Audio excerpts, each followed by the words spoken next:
तो गाइस इस एपिसोड की स्टार्ट होती है एंड हम देखते हैं कि शियाओ एंड फेंग हान दोनों ही उस माउंटेन एंड रिवर कंपटीशन के लिए आगे बढ़ रहे थे। लेकिन तभी उसकी नज़र स्काई की तरफ बढ़ती है जहाँ पे वो देख रहा था एंड कह रहा होता है कि इस जगह को देख के तो ये लग रहा है कि ये कंपटीशन हमारे सेक्ट के लिए काफ़ी बड़ा डिज़ास्टर भी लेके आने वाला है। हालांकि शियाओ उसके पीछे पीछे ही जा रही होती है एंड ये दोनों जल्द से जल्द बस उस जगह पे पहुँचने वाले थे जहाँ पे जाने के बाद वो कंपटीशन स्टार्ट होने वाला था।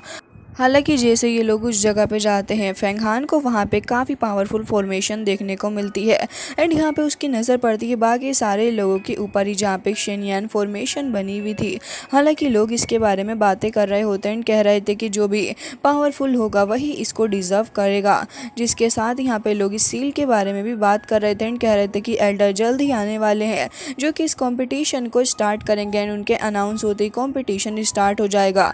जिसके साथ ही हमें वहाँ का होली स्टोन भी दिखाया जाता है जहाँ पे काफी पावरफुल लोगों के नाम लिखे हुए थे। तो यूआर फेंग हान को आवाज देती है तो फेंग हान पलट गया था उसकी तरफ को एंड वहाँ पे लोंग भी उसके साथ आई हुई थी। साथ ही सीनियर सिस्टर जियान लैन भी वहाँ पे मौजूद होती हैं जिन्हें देखते ही फेंग हान उन तीनों को ही ग्रीट कर रहा होता है। स्पेशली वो जियान लैन को ग्रीट कर रहा था।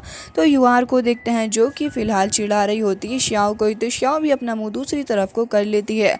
हालांकि फेंग हान को उसकी इस हरकत पे गुस्सा आ रहा था लेकिन फिलहाल अपनी सीनियर्स के सामने वो कुछ भी नहीं कहना चाह रहा होता एंड कह रहा था कि सीनियर सिस्टर जियान लैन मैंने भी अपनी पूरी तैयारी कर ली है। तो यहाँ पे वो उसे बता रही होती है कि मैं भी तुम्हारी सक्सेस के लिए आगे देखना चाहूँगी कि तुम क्या करोगे। जिसके बाद फेंग हान तुरंत ही वहाँ से चला गया था एंड हम देखते हैं कि यूआर एंड लोंग वो तीनों ही दूसरी तरफ को चली जाती हैं। हालांकि जैसे ही फेंग हान उस जगह पे आता है उसकी नज़र बाकी सारे लोगों पे भी पड़ती है जहाँ पे ये नानथियान भी मौजूद होता है। हालांकि हमें देखने को मिलता है कि सबसे पहले वो दूसरी जगह पे जाके खड़ी हो गई थी एंड यहाँ पे एक और लड़की हमें दिखाई जाती है जिसकी तरफ को लोग इशारा करती है। तो फिर सीनियर को पता चल जाता है तो वो उसे कह रहा था कि तैयार रहो। हालांकि दूसरी ओर जियान लैन को देखते हैं जो कि यूआर को कह रही थी कि ये एरिना बहुत ही ज़्यादा पावरफुल है तो यूआर तुम्हें बहुत ही ज़्यादा केयरफुल रहना होगा। उम्मीद है कि तुम मेरी बात को समझ जाओगी। तो यार कह रही होती है कि सीनियर सिस्टर आप कब से ऐसा मुझे बताए जा रही हैं। मैंने आपसे कह तो दिया है कि मैं बिल्कुल इस बात का ध्यान रखूंगी एंड कोई भी मिस्टेक नहीं होगी। जिसके साथ ही वो थोड़ा मुँह भी बनाने लग चुकी थी क्योंकि वो काफ़ी परेशान हो चुकी थी जियान लैन की इस हरकतों से। साथ ही हम देखते हैं कि यहाँ पे जियान लैन उसे कह रही थी कि ठीक है लेकिन हाँ एक बार फिर से बता देती हूँ कि मेरी बातों को याद रखना। हालांकि हम देखते हैं कि लोंग भी उसकी तरफ को ग्रीट कर रही थी तो फिर वो उसे भी कहने लग जाती है कि लोंग मुझे पता है कि तुम्हारी स्ट्रेंथ पहले के मुकाबले काफ़ी ज़्यादा इम्प्रूव हुई है एंड मुझे तुमसे काफ़ी सारी उम्मीदें भी हैं। लेकिन मैंने फेंग हान के ओरा को महसूस किया है एंड मुझे उम्मीद है कि वो पहले से भी काफ़ी ज़्यादा परफेक्ट होके इस बार आया है। हालांकि जो तुम्हारी स्ट्रेंथ के साथ में कर रही हो वो भी काफ़ी ज़्यादा अच्छा है लेकिन जहाँ तक मैं समझती हूँ कि हमारा जूनियर ब्रदर फेंग हान भी काफ़ी ज़्यादा अच्छा करेगा इस कंपटीशन के अंदर तो प्लीज़ तुम भी काफ़ी ज़्यादा केयरफुल रहना। तो यहाँ पे वो भी कह रही थी कि बिल्कुल मैं इस बारे में बहुत अच्छे से जानती हूँ। हालांकि जियान लैन अब दूसरी तरफ को देखने लग गई थी क्योंकि यहाँ पे सारे ही लोगों की नज़रें उस होस्ट के ऊपर थी जो कि तुरंत ही उस जगह पे अपीयर हो गया था। वो एक छोटू सा मटकू सा होस्ट होता है एंड वहाँ पे आके कह रहा था कि फ़िलहाल तो हमारा ये यू हुआ सेक्ट का एक काफ़ी पावरफुल कंपटीशन है एंड हम आप में से काफ़ी आउटस्टैंडिंग डिसाइबल को चूज़ भी करना चाहते हैं जिसके चलते ही हमने इस कंपटीशन को अरेंज किया एंड हर बार ही करते हैं।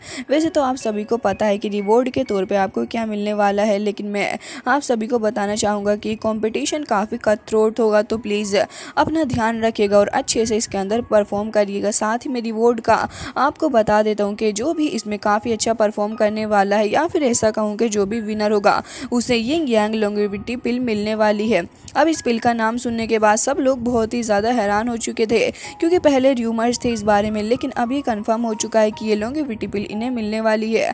अब यहाँ पे दो डिसाइबल आपस में बातें कर रहे होते हैं कह रहे थे कि हमने तो सुना है कि अगर ये पिल कोई कंज्यूम कर ले तो उसका लाइफ स्पैन काफ़ी बढ़ सकता है, वो 60 ईयर्स तक जी सकता है। एंड यहाँ पे सारी डिसाइबल काफ़ी खुश थे क्योंकि सभी को ये पिल चाहिए थी। हालांकि तभी उस जगह पे काफ़ी सारी स्पिरिचुअल एनर्जी भी रिलीज होने लग गई थी एंड वहाँ पे जो मास्टर मौजूद थे वो तुरंत ही एल्डर जीजुन को ग्रीट करते हैं। तो हम देखते हैं कि एल्डर जीजुन वहाँ पे आ चुके थे जिन्हें देखते ही बाकी सारे लोग भी उन्हें सुप्रीम लीडर कह के ग्रीट कर रहे होते हैं। तो यहाँ पे श्याओ कह रही थी कि अच्छा तो ये इस यू हुआ सेक्ट का सुप्रीम लीडर, एंड यहाँ पे वो उसके बारे में ही सोच रही होती है। हालांकि हम देखते हैं कि यहाँ पे वो सुप्रीम लीडर जो सभी को बता रहे थे कि फिलहाल हुआ शेन माउंटेन का ये जो इनर गोइट कंपटीशन है वो काफ़ी ज़्यादा अच्छा है, एंड मुझे उम्मीद है कि आप सारे डिसाइबल अपना बेस्ट देंगे एंड अपनी एबिलिटीज़ को शो करेंगे। जिसके साथ ही हम देखते हैं कि उस फॉर्मेशन वाले एरिया के ऊपर काफ़ी सारी स्पिरिचुअल लाइटनिंग आके गिरने लग गई थी एंड ढेर सारा ओरा भी रिलीज होता है। तभी वहाँ पे हमें एक डिवाइन बर्ड भी देखने को मिलता है जो कि आसपास ऐसे ही वंडर कर रहा था, एंड साथ ही वहाँ पे मास्टर सभी को बता रहे होते हैं कि आप सभी में से टॉप 10 को चुना जाएगा, लेकिन उससे पहले आप में से टॉप 16 को हम लोग चुनेंगे। आप में से जितने भी लोग हैं उन सभी को अपना 100% देना होगा, क्योंकि कावर्ड के लिए यहाँ पे कोई भी जगह नहीं है। साथ ही वो सभी डिसाइबल को कह रहे थे कि माउंटेन रिवर कंपटीशन अब ऑफिशियली स्टार्ट होता है। तो हम देखते हैं कि सारे डिसाइबल काफ़ी एक्साइटेड हो चुके थे इस कंपटीशन के लिए, एंड सबसे पहले फेंग हान ही आगे बढ़ता है तो उसके सामने एक बंदा आके उसे अटैक करता है, लेकिन फेंग हान एक ही अटैक के अंदर उसे पीछे हटा देता है। जिसके साथ ही यूआर को भी देखते हैं जो कि अपने से काफ़ी बड़े डिसाइबल को हर्ट करके गिरा देती है। जिसके साथ लोंग की बारी आती है एंड यहाँ पे हमें पता चलता है कि इस लिस्ट के अंदर सिर्फ 16 लोगों को ही चुना जाएगा। जिसके साथ ही यहाँ पे हमें क्यान वू भी देखने को मिलती है, एंड वो दोनों बंदे भी जो कि फिलहाल स्पाई कर रहे थे ये नानथियान के ऊपर, एंड ये सारे के सारे काफ़ी अच्छा कंपटीशन में कर रहे होते हैं। जिसके चलते उस स्टोन के ऊपर इन लिस्ट में इन लोगों का नाम भी शामिल हो चुका था। जिसके साथ ही एल्डर वहाँ पे मौजूद थे तो वो सभी से कह रहे थे कि आप में से हमने काफ़ी लोगों को चुन लिया है एंड बहुत ही अच्छा आप लोग परफॉर्म कर रहे हैं। साथ जिस स्टोन पे वो लोग खड़े थे तो वो अलग हो चुके थे, लेकिन डिसाइबल्स को सिलेक्ट किया जा चुका था। अब वो जगह एक बार फिर से आपस में जुड़ जाती है, एंड जो सिलेक्ट हुए हुए डिसाइबल थे वो आपस में एक दूसरे के सामने खड़े हो चुके थे।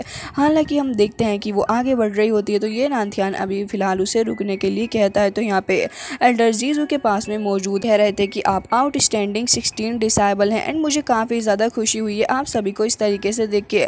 लेकिन अब आप सभी को अपना और भी ज़्यादा बेस्ट देना होगा ताकि आपके एनिमीज़ को हरा के आप आगे बढ़ सकें एंड आगे आने वाले स्पोर्ट को आप हासिल कर पाएँ। जिसके साथ ही फर्स्ट राउंड की स्टार्ट हो जाती है, एंड उस होली स्टोन लिस्ट के ऊपर सभी लोगों का नाम धीरे धीरे करके अपीयर होने लग गया था, एंड सारे लोगों की नज़रें उसके ऊपर थी क्योंकि सभी अपना नाम उस पे शामिल होते हुए देखना चाहते थे। और अब वो एल्डर बता रहे होते हैं कि आखिर होली लिस्ट के अंदर किसका नाम टॉप पे आया है एंड कौन किसका ओपोनेंट होगा। सबसे पहले फेंग हान एंड यिन शी हाई के बारे में बताया जाता है जो कि आपस में फाइट करने वाले थे। सारे ही लोग देख रहे होते हैं फेंग हान को, तो फिर यूआर उसके पास भाग के आती है एंड कह रही थी कि ब्रदर फेंग हान, मुझे पता है कि आपने काफ़ी ज़्यादा हार्ड वर्क किया है तो प्लीज़ उसे आराम से हरा दीजिएगा। तो यहाँ पे फेंग हान भी उसे भरोसा दिलाता है एंड लोंग भी उसे इशारा करके ऑल द बेस्ट बोलती है। हालांकि हम देखते हैं कि पूरा ग्राउंड साफ हो चुका था एंड यिन शिहाई उसके सामने आके खड़ा हो जाता है। साथ ही यहाँ पे श्याओ कह रही थी कि ऐसा क्यों लग रहा है कि यू हुआ सेक्ट के लोग इतने ज़्यादा पावरफुल नहीं है, मुझे भी कोई ना कोई मौका ढूंढना होगा ताकि मैं हुआन कुआन तू को मैसेज भेज सकूँ एंड खुद को रेस्क्यू करने के बारे में उसे बता पाऊँ, लेकिन उसे कोई चांस नहीं मिल रहा होता। हालांकि हम देखते हैं कि यहाँ पे फेंग हान उसके बारे में पता चल चुका था एंड वो कह रहा होता है कि इसके पास में गोल्डन बॉडी भी है जिसका इस्तेमाल करके मेरे ऊपर काफ़ी अच्छे से अटैक कर पाएगा, लेकिन मुझे इसके स्ट्रेंथ के ऊपर भी फोकस करना होगा। हालांकि यिन शिहाई यहाँ पे कह रहा होता है कि फेंग हान, तुमने काफ़ी सारे लोगों की कैपेबिलिटीज़ को अंडर एस्टिमेट किया है जिसके चलते मैं तुमसे आज बदला लूँगा। तो फेंग हान कह रहा होता है कि अच्छा ठीक है। तो यहाँ पर यिन शिहाई कह रहा होता है कि मैं यिन शिहाई तुमसे युआन जियांग कोंग का भी बदला लूँगा क्योंकि तुमने उसकी भी काफ़ी सारी इंसल्ट की थी, साथ ही तुमने हमारे एक जूनियर की सोर्ड भी तोड़ दी एंड उसे उससे छीन भी लिया। हालांकि ये चीज़ बिल्कुल भी नहीं करनी चाहिए थी तुम्हें, तो इसलिए आज मैं सीनियर ब्रदर हुआ के बदले तुमसे बदला लेने के लिए आया हुआ हूँ। एंड याद रखना कि आज मैं तुम्हें हरा के ही यहाँ से वापस जाऊँगा एंड मैं तुम्हें दिखा दूंगा आखिर तुम कितने ज़्यादा वीक हो। जिसके साथ ही फेंग हान भी उसकी तरफ को इशारा करता है तो वो तुरंत ही अपनी फ्लाइंग सोर्ड निकाल लेता है जिसका नाम कुनयू था एंड यहाँ पे वो सोर्ड काफ़ी ज़्यादा पावरफुल एंड स्ट्रॉन्ग नज़र आ रही होती है। हालांकि हम देखते हैं कि फेंग हान उसे कह रहा था कि अच्छा तो ये कुनयू सोर्ड है, लेकिन जो कुछ भी हो इसका इस्तेमाल करके तुम मुझे कभी भी नहीं हरा पाओगे। हालांकि ये बात उसे बिल्कुल भी पसंद नहीं आती एंड शिहाई कह रहा होता है कि ठीक है चलो देखते हैं। वो तुरंत ही आगे बढ़ते हुए अपनी सोर्ड का इस्तेमाल करते हुए फेंग हान के ऊपर मल्टीपल अटैक्स करता है। फेंग हान जो कि एक्सट्रीमली अवेयर था वो तुरंत ही उसके अटैक को ब्लॉक करता है एंड अपनी 2 फिंगर्स के थ्रू इसको रोक लेता है। हालांकि ये चीज़ देख के वो शॉक हो गया था, लेकिन तुरंत ही खुद को सदमे से बाहर लाते हुए एक बार फिर से अटैक करने लग गया था एंड लगातार काफ़ी सारे अटैक कर रहा होता है। फेंग हान उसे पीछे हटा देता है तो युआर उसे चीयर कर रही होती है। हालांकि दोनों एक दूसरे के ऊपर अटैक कर रहे थे तो फेंग हान ने उसे उठा के दूर फेंक के मारता एंड उसके बाद फेंग हान ने उसको एक बार फिर से किक कर दिया था, जिसके चलते उसकी सोर्ड वहाँ पे गिर जाती है। तो फेंग हान अब आगे बढ़ता है, लेकिन यहाँ पे शिहाई तुरंत ही अपनी सोर्ड को उठा लेता है एंड उसे एक तिलिस्मान के साथ में मर्ज करके अटैक कर रहा था, जिससे चारों तरफ मिस्ट ही मिस्ट फैल जाती है एंड कुछ भी नज़र नहीं आ रहा होता। जिसके साथ ही यहाँ पे फेंग हान कह रहा था कि अच्छा तो इसने अपने इस मिस्ट तिलिस्मान का इस्तेमाल किया है, जिसके चलते मैं कुछ भी ना देख पाऊँ। एंड यूआर भी कह रही थी कि ये तो काफ़ी ज़्यादा अननोइंग है क्योंकि हम लोग कुछ भी नहीं देख पा रहे। तो लोंग कह रही होती है कि ये तिलिस्मान काफ़ी ज़्यादा पावरफुल है क्योंकि एक स्पिरिट मिस स्टफ तिलिस्मान है जिसके रेडियस को हम लोग फिलहाल नहीं देख पाएंगे। साथ ही वो यहाँ पे कह रही होती है कि अब ब्रदर को और भी ज़्यादा केयरफुल रहना होगा। हालांकि यहाँ पे चारों तरफ से उसके ऊपर सोर्ड आना स्टार्ट हो जाती हैं। फेंग हान थोड़ा अवेयर हो चुका था कि अब उसके साथ क्या होगा एंड वो यही देख रहा होता है कि चारों तरफ से फ्लाइंग सोर्ड उसे घेर रखी हैं क्योंकि एक सोर्ड नहीं थी बल्कि मल्टीपल सोर्ड होती हैं। तो यहाँ पे क्यान वेई वो काफ़ी खुश हो रही होती है एंड कह रही थी कि फेंग हान तुम बहुत ही जल्दी अब एलिमिनेटेड हो जाओगे। हालांकि यहाँ पे ये नानथियान को देख के लग रहा था कि वो इस बात से एग्री नहीं करता। हालांकि मौके का फ़ायदा तुरंत ही उठा लेता है वो बंदा शिहा एंड तुरंत अपनी स्पिरिट के थ्रू अटैक कर रहा होता है। फेंग हान तुरंत ही उसे रोक रहा होता है एंड यहाँ पे शिहाय नज़र भी नहीं आ रहा था, जिसके चलते शिहाय को ये फ़ायदा हो गया था। फेंग हान चारों तरफ देख रहा होता है एंड वो अपने सेंसेस के थ्रू उसको फील करने की भी पूरी कोशिश कर रहा था कि अगर एक बार वो नज़र आ जाएगा तो ज़्यादा प्रॉब्लम नहीं होगी। हालांकि वो मल्टीपल अटैक्स करे जा रहा होता है, जिसके साथ यहाँ पे फेंग हान को थोड़ी प्रॉब्लम हो रही थी क्योंकि वो इनविजिबल हो गया था, जिसके चलते वो उसे नज़र भी नहीं आ रहा होता। लेकिन फिर भी फेंग हान सेंसिस का इस्तेमाल करते हुए उसे किक करता है और वो थोड़ा दूर जाके गिर गया था। लोग उसकी इस बात से काफ़ी इंप्रेस हो जाते हैं, लेकिन शिहाय जैसे ही थोड़ा विजिबल होता है यहाँ पे वो उसको पकड़ लेता है, उसकी नेक्स्ट एंड एक बार फिर से फेंक के मारता है। लेकिन यहाँ पे वो भाग चुका था। अब ये सब कुछ देखने के बाद यहाँ पे फेंग हान कह रहा होता है कि ये तो काफ़ी ज़्यादा इंटरेस्टिंग होता जा रहा है एंड उसकी नज़रें फिलहाल उसी के ऊपर होती हैं। हालांकि वो तुरंत ही अपनी दो सोर्ड फेंक के मारता है फेंग हान के ऊपर। फेंग हान उनसे भी बच गया था एंड काफ़ी स्मूथली वो उन सोर्ड को ब्लॉक करने में कामयाब हो गया था। हालांकि हम देखते हैं कि यहाँ पे ढेर सारी स्पिरिचुअल सोर्ड वो समन कर लेता है एंड अब वो अटैक करने वाला था फेंग हान के ऊपर, जो देख के फिलहाल तो फेंग हान के दुश्मन काफ़ी ज़्यादा खुश हो रहे होते हैं। स्पेशली क्यान वेई वो बहुत ज़्यादा खुश थी एंड कह रही थी कि अब इस फाइट में मज़ा आने वाला है एंड उसे देख के ये भी लग रहा होता है कि अब बस वो यही चाहती है कि फेंग हान मर जाए। लेकिन यूआर काफ़ी ज़्यादा ज़ोर से चिल्ला रही होती है कि ब्रदर केयरफुल रहिए। एंड तभी हम देखते हैं कि यहाँ पे फेंग हान अपनी हेवन एंड अर्थ टेक्निक का इस्तेमाल करते हुए एक सील फॉर्मेशन बना लेता है एंड जैसे ही वो स्पिरिचुअल सोर्ड उसकी तरफ आ रही थी वो तुरंत ही पीछे की तरफ कोई टूट जा। शिहाय खड़ा होकर देख रहा होता है, लेकिन यहाँ पे फेंग हान उसके ऊपर अटैक करने वाला था, लेकिन वो भी उससे बच जाता है एंड अपनी सोर्ड के थ्रू उसके ऊपर अटैक करने वाला था। इतनी ही देर में फेंग हान उसके ऊपर एक और अटैक करता है एंड उसके बाद तो उसकी छाती में पंच पे पंच दे के मारता जाता है। हालांकि यहाँ पे शिहाय को संभलने का मौका ही नहीं मिल रहा था, लेकिन फेंग हान तो एक बार फिर से उसको उठाता है एंड उठा के उसे काफ़ी ज़्यादा दूर फेंक के भी मार देता है, जिसके चलते यहाँ पे कुछ डिसाइबल जो कि मौजूद थे वहाँ पे वो काफ़ी ज़्यादा घबरा जाते हैं एंड वो तुरंत ही दूर हट चुके थे।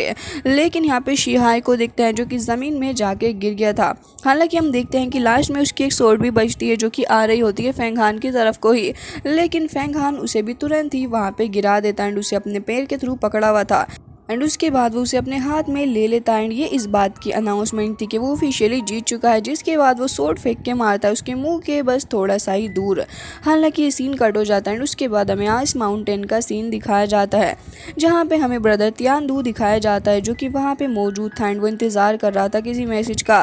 तभी वहाँ पे जो छोटी मेड मौजूद होती हैं वो बातें कर रही थी कि ये गेम तो काफ़ी ज़्यादा एक्साइटिंग होता जा रहा है, लेकिन हम उसे देख नहीं पा रहा है क्योंकि इसे सब कुछ करना बहुत ही ज़्यादा मुश्किल हो सकता है। यहाँ पे मौजूद हो के गेम देख पाना एक बहुत ही टफ काम है। तभी वो बंदी कह रही होती है कि तुम जाओ ब्रदर हुआ से पूछो क्या हम अब यहाँ से जा सकते हैं उस मैच को देखने के लिए, ऑलरेडी काफ़ी वक्त हो चुका है। लेकिन वो दूसरी वाली लड़की डर रही होती है, बट पहली वाली की जिद करने पे वो डर के मारे कह देती है कि ब्रदर हुआ इस माउंटेन रिवर कंपटीशन को स्टार्ट होके 3 दिन हो चुके हैं ब्रदर, क्या अब हम यहाँ से जा सकते हैं क्योंकि हमें भी वो कंपटीशन। अब यहाँ पे हुआ तुरंत ही उन्हें टेढ़ी नज़रों से देखता है तो वो डर जाती है, कह रही थी कि मैं तो कुछ भी नहीं कह रही थी, जिसके साथ ही हुआ को देखते हैं जो कि फाइनली जिस मैसेज का इंतज़ार कर रहा था वो तुरंत ही वहाँ पे आ जाता है। एक तिलिस्मान वहाँ पे अपीयर हुआ था जिसे वो तुरंत ही हाथ में लेके उस पर लिखे हुए मैसेज को पढ़ने लग गया था। हालांकि उस मैसेज के अंदर शायद से कोई प्लीजिंग चीज़ नहीं लिखी होती, जिसके चलते वो उस तिलिस्मान को वहाँ से तुरंत ही ख़त्म करता है। जिसके साथ वो दोनों छोटी लड़कियां भी देख रही होती कि आखिर ब्रदर हुआ को किसने मैसेज भेजा है। जिसके साथ ही वो ये भी कह रहा होता है कि चलो मुझे लगता है कि अब इस वाच विष्णु एंड बाकी सारी चीज़ों को हमें देखना ही होगा क्योंकि ये चीज़ अब इंटरेस्टिंग होती जा रही है। हालांकि इसी के साथ ये एपिसोड हो जाता है एंड आई होप आपको पसंद आया होगा।